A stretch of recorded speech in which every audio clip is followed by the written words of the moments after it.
Yo, what's up riders? Nandito na naman tayo sa backyard ng Doride at naglalaro itong mga bata. Tinawag nga pala nila ako para i-abante yung sasakyan dahil kasi medyo nakaharang dito sa pinaglalaroan nila.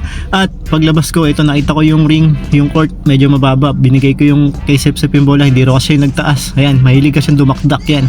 Nakita nyo naman yung ginagawa niya. Nakita nyo rin ba yung highlights na nakaraan? So adjustable pala yung court natin. No? Pwedeng babaan, pwedeng taasan, pwedeng pinakamababa para dakdaan talaga.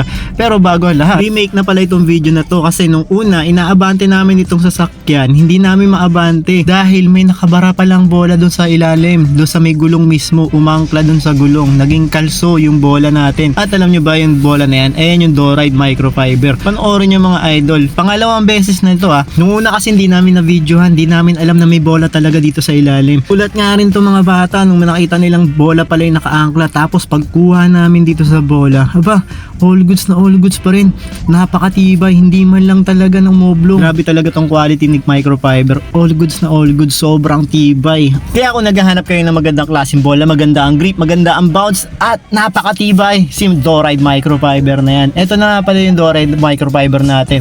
At isa pa mga idol, alam nyo ba itong hawak-hawak ko na bola na Doride microfiber na to, na bola ng Pinoy? Ito yung kauna-unahang bola natin. So since 2022 pa itong bola na to, at kung saan klaseng court na nagamit ito, indoor, outdoor, sa rubberized, sa tabla, tapos sa mga rough flooring. Napapanood nyo rin sa mga vlog ko, ginagamit ito sa training ng mga estudyante natin. Marami pa kaming iba't ibang klaseng mga bola idol. So kung gusto nyo malaman pa yung mga iba, please don't forget to subscribe, like this video, at pakishare na rin sa mga kabola natin dyan mga idol. At kung gusto nyo rin pala mag-order, just click the link, dadalhin kayo sa shop natin. At I'm bounce out.